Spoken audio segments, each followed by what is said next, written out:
마태복음 6장 25절에서 34절까지입니다. 그러므로 내가 너희에게 이르노니 목숨을 위하여 무엇을 먹을까 무엇을 마실까 몸을 위하여 무엇을 입을까 염려하지 말라. 목숨이 음식보다 중하지 아니하며 몸이 의복보다 중하지 아니하냐. 공중의 새를 보라. 심지도 않고 거두지도 않고 창고에 모아들이지도 아니하되 너희 하늘 아버지께서 기르시나니 너희는 이것들보다 귀하지 아니하냐. 너희 중에 누가 염려함으로 그 키를 한 자라도 더할 수 있겠느냐. 또 너희가 어찌 의복을 위하여 염려하느냐. 들이 백합화가 어떻게 자라는가 생각하여 보라. 수고도 아니하고 길쌈도 아니하느니라. 그러나 내가 너희에게 말하노니 솔로몬의 모든 영광으로도 입은 것이 이 꽃 하나만 갖지 못하였느니라.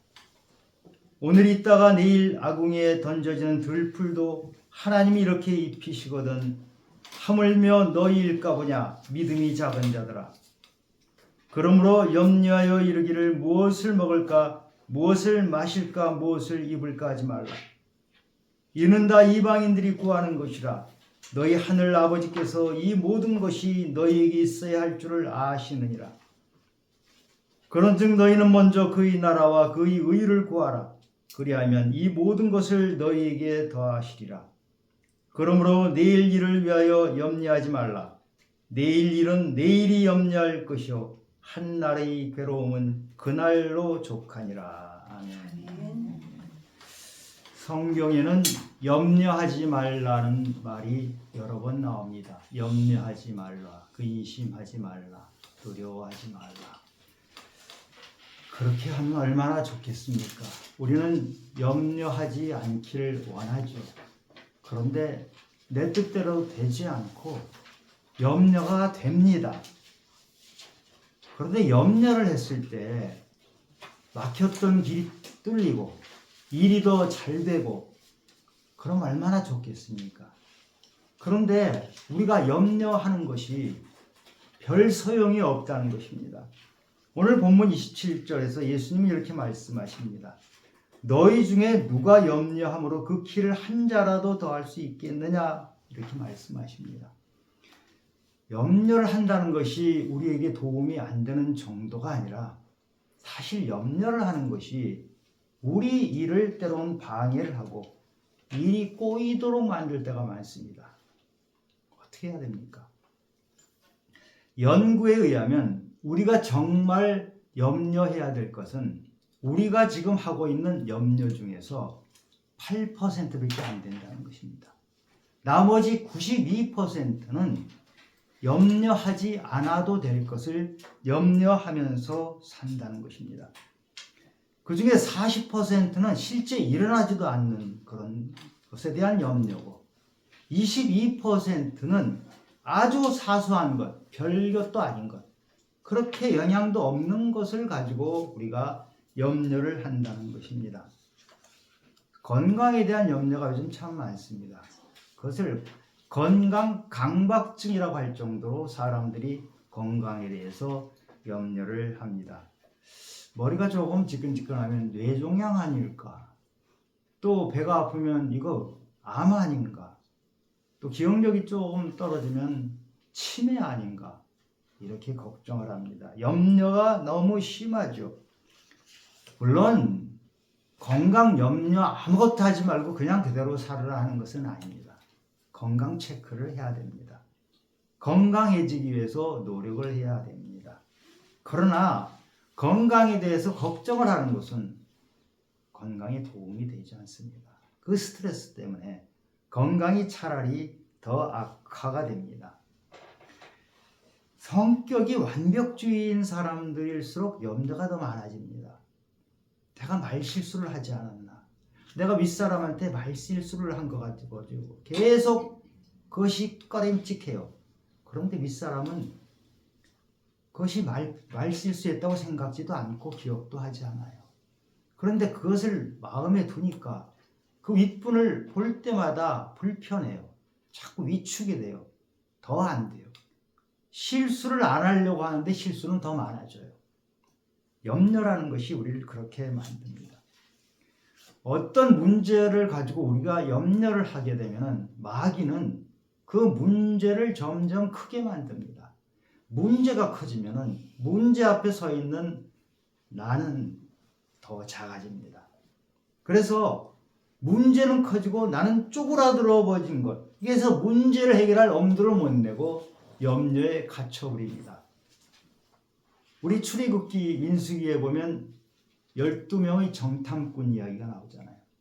그 12명 중에서 10명은 막상 가서 보니까 자기들은 메뚜기 같고 그 사람들은 거인 같아서 어떻게 할 수가 없더라 그럽니다. 그런데 여호수아와 갈렙은 어떻게 말합니까? 그들은 우리의 밥이다. 여호와가 우리와 함께한다. 절대 두려워하지 말라 그러는데 10명은 도저히 안 됩니다. 우린 메뚜기에 불과하기 때문에 안 됩니다. 결국 가나안에 들어가지를 못하고 40년을 광야에서 헤매는 그런 고된 여정을 하게 됩니다. 다윗은 골리앗을 상대할 때 이렇게 말합니다.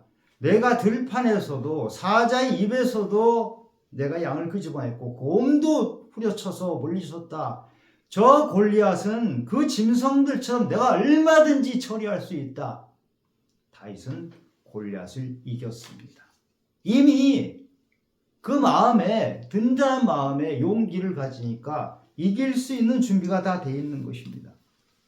그래서 베드로전서 5장 7절 8절에서는 너희 염려를 다 주께 맡겨라. 이는 그가 너희를 돌보심이라. 8절에서 근신하라 깨어라. 대적마귀가 우는 사자같이 삼킬 자를 찾나니 이랬어요. 우리가 염려를 주께 드리면 내 앞에 있는 거대한 바위덩어리 같은 것이 작은 콩알만큼 보입니다. 얼마든지 우리가 이겨나갈 수 있는 것으로 합니다. 그런데 마귀는 우리에게 장난을 칩니다. 네 앞에 있는 것은 거대한 바위덩어리야. 네가 할 수 없는 거야. 너는 안 돼. 자신이 없어. 그만해. 이렇게 마귀가 우리를 근심 걱정으로 몰아넣습니다. 염려를 하면 할수록 머리는 혼란스러워집니다. 귀는 안 들립니다. 눈은 안 보입니다. 정신만 제대로 차리고 보면 내 앞에 있는 것이 콩알만큼 작다는 것을 알게 되는데 마귀의 속임수에 놀아가서 우리는 그것이 바위덩어리처럼 내 앞을 가로막고 있다고 생각을 합니다. 이것이 우리가 하는 염려의 대부분입니다. 과거에 이미 지나가 버린 것에 대한 염려가 30%라고 합니다. 과거의 것입니다. 이미 끝나버린 거예요. 지금 나하고는 어찌 보면 전혀 상관이 없는 그 과거의 것, 그것을 가지고 염려를 해요. 시험을 봤어요. 시험은 이미 끝난 거예요. 그런데 우리는 시험을 보고 나서 그때부터 염려를 해요. 혹시 내가 문제 잘못 보고 잘못 쓰지 않았나? 밤새 잠을 못 자요. 혹시 잘못되면 어떻게 되나? 이런 걱정을 해요.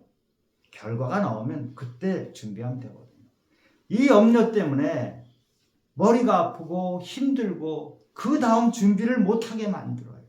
편안한 마음으로 기다리면 차라리 더 일을 정리해서 할 수 있는데 밤잠을 못 자면서 과거에 이미 지나간 것을 가지고 걱정을 합니다.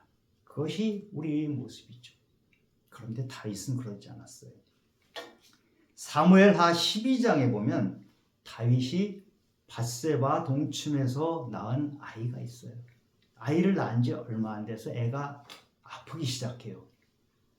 그리고 나서 일주일 후에 애가 죽어버립니다. 애가 아팠을 때 다윗이 밤새 기도합니다. 금식을 하면서 기도를 해요. 근데 애가 딱 죽으니까 일어나서 실컷 음식을 먹고 이렇게 평상시처럼 지내요. 그래서 신하들이 물어요.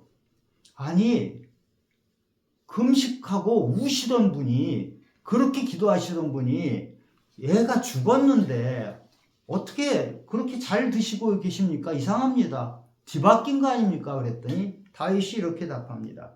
사무엘하 12장 22절에 보니까 이르되 아이가 살았을 때 내가 금식하고 운 것은 혹시 여호와께서 나를 불쌍히 여기사 아이를 살려주실는지 누가 알까 생각함이거니와 23절에 지금은 죽었으니 내가 어찌 금식하랴?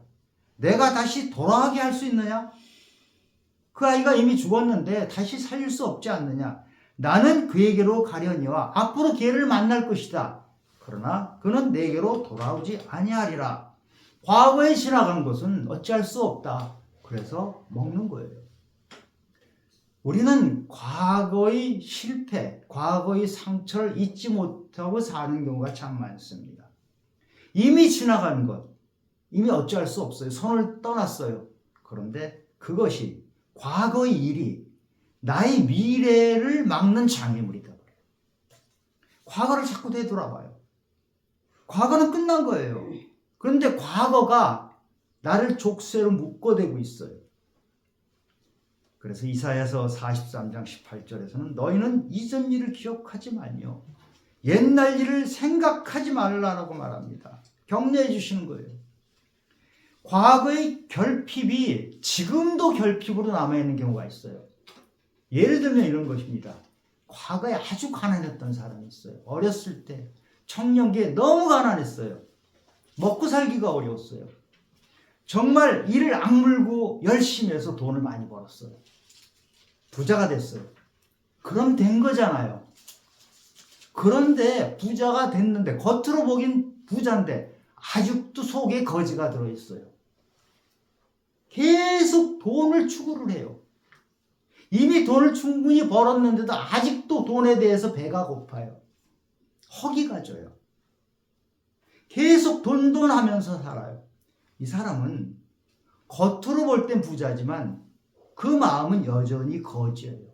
저는 이런 사람을 부자 거지라고 합니다. 저는 이런 사람 정말 많이 봤어요. 권력도 마찬가지입니다. 정말 어렵게 억눌리면서 남의 발로 차이면서 살았어요. 어렸을 때 그렇게 살았기 때문에 뭔가 힘을 가지고 싶어요. 권력을 가지고 싶어요. 그래서 상당한 권력을 가졌어요. 그쯤 되면 만족할 만해요. 충분해요. 남들이 볼 땐 저 사람 권력을 많이 가졌네. 이제 억울하지 않네. 그런데 그 사람은 아직도 여전히 억눌리고 짓밟히던 그 생각에 머물러 있어요. 끝도 갓도 없는 권력욕이 계속 진행이 됩니다. 여러분 뉴스에 많이 보지 않습니까? 다 그런 종류.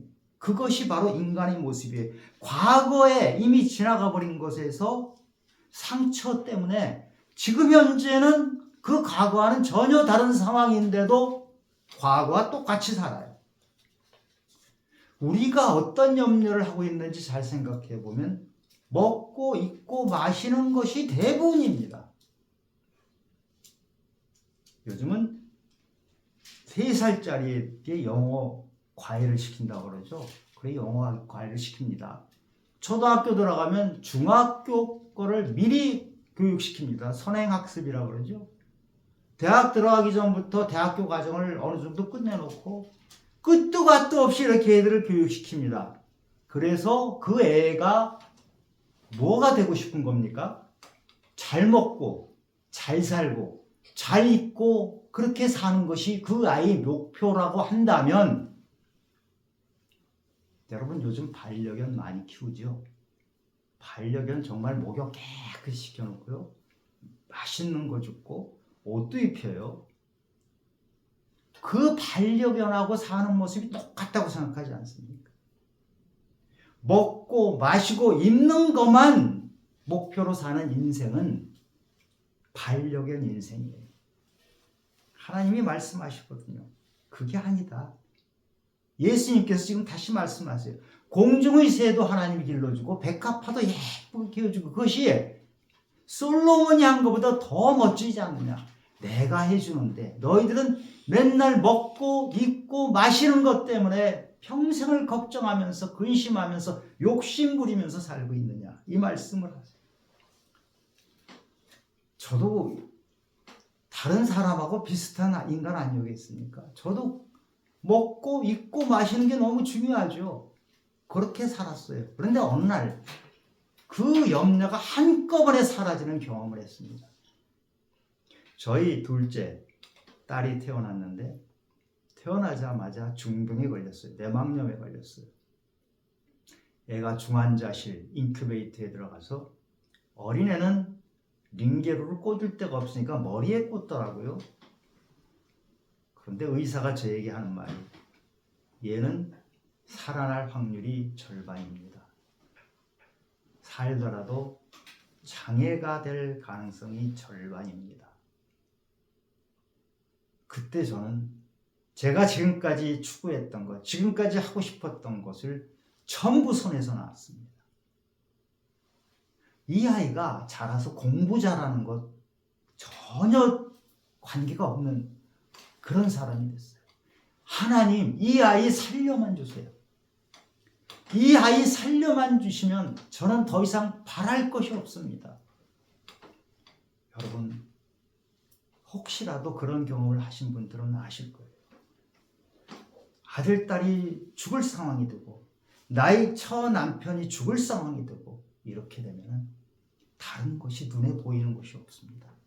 그래서 예수님께서 이렇게 말씀하세요. 6장 25절에서 그러므로 내가 너희에게 이르노니 목숨을 위하여 무엇을 먹을까 무엇을 마실까 몸을 위하여 무엇을 입을까 염려하지 말라. 목숨이 음식보다 중하지 아니하며 몸이 의복보다 중하지 아니하냐라고 했어요. 우리나라 최고의 갑부였던 이건희 씨 얘기를 잠깐 합니다. 고인이 되신 분 얘기를 해서 참 죄송하긴 한데요. 그분이 돌아가시고 유산만 해도 26조였어요. 그런데 그분은 6년 동안 병원에 있다가 돌아가셨어요. 그분이 병원에 있는데 26조라는 재산이 무슨 상관이 있습니까? 무슨 소용이 있어요? 이런 것입니다. 그래서 어떻게 해야 됩니까? 예수님께서 이렇게 말씀하십니다. 33절에 그런즉 너희는 먼저 그의 나라와 그의 의를 구하라. 그리하면 이 모든 것을 너희에게 더하시리라. 하나님 나라를 구하고 하나님의 의를 구하라. 하나님 나라는 어떤 것입니까? 하나님과 함께하는 것. 하나님이 통치하는 것. 하나님과 함께하는 삶을 우리가 살면 삶의 우선순위가 완전히 뒤바뀝니다. 우리가 예배를 드리고 믿음 생활을 하고 믿음이 성장해서 하나님의 백성이 되면 지금까지 내가 추구했던 것들의 우선순위가 완전히 뒤바뀝니다. 지금까지 염려했던 것들이 더 이상 염려하지 않아도 되는 것으로 바뀝니다. 야곱은 발꿈치를 붙잡은 자, 사기치는 자, 속이는 자였잖아요. 야곱이 야복강가에서 하나님께 기도를 합니다. 무슨 기도를 합니까? 에서 형이 400군사를 이끌고 지금 오는데 우리 가족이 완전히 몰살당하고 저도 죽게 생겼습니다. 이제 모든 것이 다 끝나가는데 야복강에서 하나님께 기도합니다. 하나님 살려주세요. 하나님 이대로는 안 됩니다. 제가 정말 지금까지 살아온 것을 회개하고 주님 붙잡습니다. 주님께서 그날 밤에 야곱의 이름을 이스라엘로 바꿉니다. 이스라엘은 하나님의 통치 아래에 있는 자. 그래서 하나님과 함께 있는 자로 이름을 바꿔주시고 야곱은 하나님과 함께 하는 자로 바뀝니다. 야곱의 모습이 바뀌어요. 겸손하고 온유한 자로 형 앞에 나타납니다. 놀라운 일이 벌어집니다. 죽여버리겠다고 400군사를 이끌고 왔던 에서 형이 야곱을 껴안습니다. 내 동생아 내 동생아 하며 껴안습니다. 하나님의 백성이 되니까 하나님 나라를 사니까 하나님이 그렇게 만들어주신 것입니다. 야곱은 하나님 나라를 구하면서 변화된 사람으로 살게 됩니다. 요셉은 어땠습니까? 요셉은 13년 동안이나 얼마나 억울한 인생을 삽니까? 형들이 팔아넘겨가지고 노예살이 하잖아요. 억울하게 감옥에 들어가잖아요. 그런데 요셉에 대한 설명할 때 계속 나오는 것이 요셉이 하나님과 함께 했더라. 함께 또 나오는 말이 형통하였더라. 그래서 요셉이 하나님과 함께하는 그 모습을 보디발도 보고 간수도 보고 우리가 하나님과 함께하면 우리 모습을 사람들이 보고 저 사람은 함께하는 하나님과 함께하는 사람이다. 변화된 사람이라는 것을 옆에 사람들이 알게 됩니다. 창세기 39장 3절에 보면 그의 주인이 보디발이죠. 여호와께서 그와 함께 하심을 보며 요셉과 함께 하심을 보며 또 여호와께서 그의 범사에 요셉이 범사에 형통하게 하심을 보았더라. 요셉이 노예가 되어도 감옥에 들어가도 형통하게 하시는 것은 그가 하나님과 함께 했기 때문입니다. 하나님과 함께한 사람 요셉이 가는 곳마다 요셉 때문에 보디발이 복을 받고 간수가 복을 받고 그가 있는 이집트가 복을 받고 그가 옛날에 살았던 가나안이 복을 받고 가는 곳마다 복을 받습니다. 우리 성도님들은 가는 곳마다 복을 받는 하나님 나라를 구하는 성도님들이 되시면 염려는 사라지게 됩니다. 믿음의 사람은 이 말씀을 기억해야 됩니다. 사람이 마음으로 자기 길을 계획하더라도 걸음을 인도하시는 분은 여호와시니라. 잘 아시는 구절이죠. 잠언 16장 9절 말씀이에요. 내가 생각한 대로 이 세상이 사라지는 것이 아니에요. 하나님이 인도하십니다. 믿음의 사람들은 하나님이 인도하시는 삶을 살게 되는 거예요. 아무것도 하지 않는 게 아니에요. 염려하지 말라 그러면 그냥 아무것도 안 하고 집에서 가만히 있는 것을 생각하는데 그게 아니고 하나님이 최선을 다해서 나를 인도하시는데 나는 내가 할 수 있는 것을 최선을 다하는 거예요. 하나님이 최선을 다하시고 내가 최선을 다하고 염려하는 게 아니고 생각을 하면서 사는 것입니다. 그래서 어떨 땐 일이 잘 되지만 어떨 땐 안 돼요. 하나님 왜 이렇게 일이 안 되죠? 그럴 수가 있죠. 그런데 그것이 바로 하나님의 뜻일 수가 있어요. 나의 길을 막는 것이 바로 하나님의 뜻일 수 있어요. 저는 이런 경험을 사실 많이 했습니다. 저는 이것을 원해요. 하나님 이거 되게 해주세요. 그런데 하나님이 그 길을 막으세요. 마치 사도 바울이 사도행전 16장에서 소아시아를 계속 올라가려고 하는데 하나님께서 막으시고 마게도니아로 건너가라.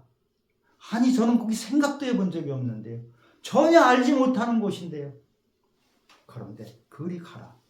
순종했더니 유럽을 향한 전도의 문이 열린 것이죠. 저에게도 마찬가지로 그런 경험이 많이 있습니다. 막혀요. 안 돼요. 하나님 제발 좀 저 좀 도와주세요. 하나님 왜 어쩌자고 이렇게 제 길을 막으십니까? 하나님께서 아무 말씀을 안 하세요. 그런데 그 길을 순종하면서 가서 나중에 되돌아보니 그 길이 바로 최선의 길이었어요. 저는 그 길이 있는지 몰랐는데 모든 것을 아시는 하나님께서는 저를 그 길로 인도해 주시는 것입니다. 아마 여러분들도 그런 기억들이 있을 것입니다. 예수님께서 말씀하십니다. 34절에 그러므로 내일 일을 위하여 염려하지 말라. 내일 일은 내일이 염려할 것이요 한날의 괴로움은 그날로 족하리라. 우리는 내일의 일을 걱정하는 게 많아요. 지금 말고 내일을 걱정하는 게 많은데 하나님이 말씀하세요. 지금 네 앞에 있는 거 걱정하면 돼. 내일 일은 내일이 알아서 해. 내일이 어떻게 알아서 합니까? 하나님이 알아서 해요. 내일 걱정하면서 오늘 일을 망치는 사람이 얼마나 많은지 몰라요. 저는 중고등학교 다닐 때 이런 친구들을 봤어요. 영어 시간에는요 수학책 꺼놓고 공부를 해요. 수학 시간에는요 영어책 꺼내고 공부를 해요. 그 친구는 공부를 열심히 하는 친구예요. 그런데 성적이 안 돼요. 왜 이렇게 영어 시간에 수학책 꺼내놓고 수학 시간에 영어책 꺼내놓습니까? 내일 숙제 뭐 이런 게 걱정이 되니까 지금 해야 될 일에 집중을 하지 못하고 뒤바꿔서 사는 거예요. 이게 바로 내일 일을 염려하면서 사는 것이에요. 지금 일에 집중해서 지금 일에 최선을 다하면 내일 일은 그때가 되면 하나님께서 내가 할 일을 다시 가르쳐 주시는 것이에요. 우리가 염려하는 것 중에 92%는 염려하지 않아도 되는 것을 염려한다고 그랬죠. 그럼 8%는 내가 염려할 만한 것이에요. 그런데 지금 하나님께서는 그것마저도 염려하지 말라고 하십니다. 살다 보면 진짜 감당하기 어려운 일들이 있죠. 캄캄할 때가 있어요. 요셉이 13년 감옥에 있을 때 얼마나 억울합니까? 그런데 요셉의 이야기에서 염려했다는 말이 한 말도 안 나옵니다.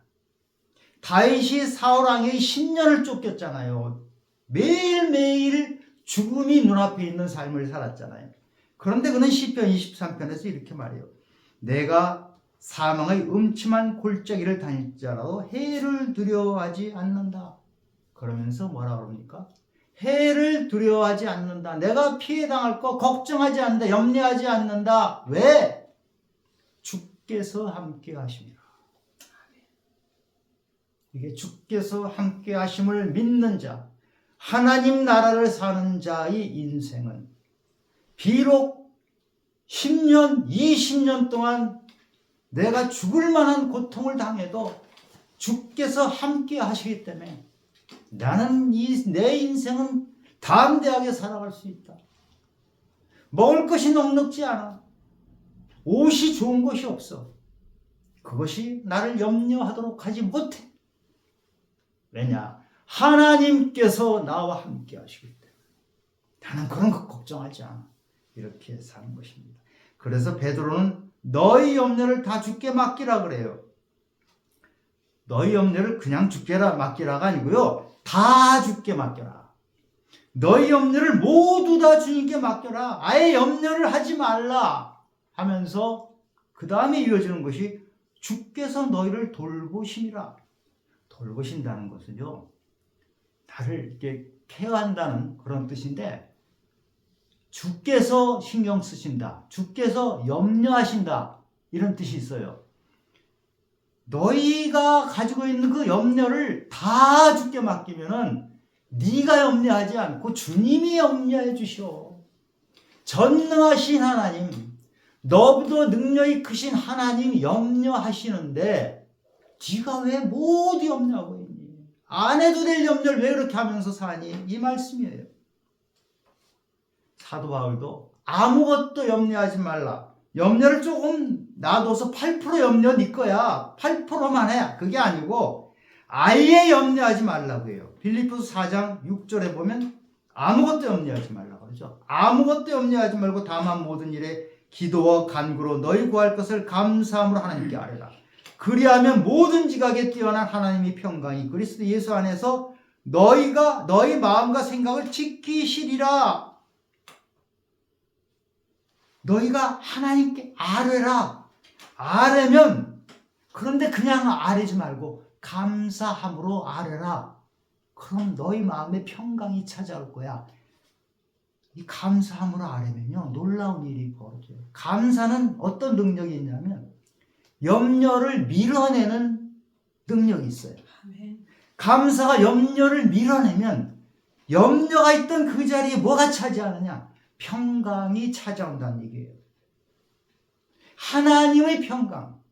우리 인간들이 먹고 마시는 거를 많이 가져와서 이제 편안해. 그게 아니고 하나님이 창조하실 때 아담과 이브를 만들었을 때 에덴 동산에서 누렸던 그 평강이 너희에게 찾아온다. 어떻게 하면?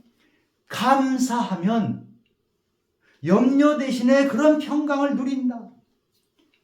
너희들이 지금 상황이 어렵냐? 고난이 있느냐? 그것을 밀어내고 하나님께서 너희에게 놀라운 평강을 주시리라 하고 말씀 주시는 거예요.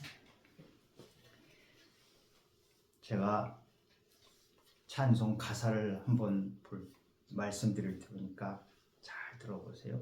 내 평생에 가는 길 순탄하여 늘 잔잔한 강 같든지 큰 풍파로 무섭고 어렵든지 나의 영혼은 늘 편하다. 내 영혼 평안해. 내 영혼 평안해. 여러분 잘 아시는 찬송이죠. 413장. 참 이 사람은 먹는 거 입는 거 많이 가지고 참 편안한 가운데서 내 평온, 내 평안, 주님께서 평안 주셨다. 이렇게 가사를 만든 것 같죠? 아니에요. 이 작사를 하신 분이 스페포드 장로라는 분인데요. 1873년에 유럽으로 가는 배에 아내와 딸 셋이 탔는데 배가 충돌을 해서 아내는 고사일생으로 살았지만 딸 셋이 바다에 빠져 죽었습니다. 그 딸 셋이 죽어버린 현장, 비극의 현장을 가면서 스테포드가 작사한 것이 바로 이 찬양이에요. 다시 한번 볼까요? 내 평생에 가는 길 순탄하여 늘 잔잔한 강 같든지 큰 풍파로 무섭고 어렵든지 나의 영혼은 늘 편하다. 내 영혼 평안해. 내 영혼 평안해. 지금 이분 삶이 평안해요? 딸 셋이 죽었어요. 죽음의 현장을 찾아가는 사람이 내 영혼 평안해. 이게 여러분 사람의 힘으로 가능합니까? 이것이 바로 하나님 나라를 사는 사람. 하나님과 함께 하는 사람이 누리는 평안함입니다. 저는 우리 성도님들 비록 지금의 삶이 어렵더라도 때론 몸이 아플지라도 때론 가진 것을 잃어버렸다 할지라도 오늘 이 스페포드 장로가 누렸던 이 평안함을 누리면서 이런 찬양을 부를 수 있는 벅찬 신앙의 여정에 오르시기를 예수 그리스도 이름으로 축원합니다. 아멘.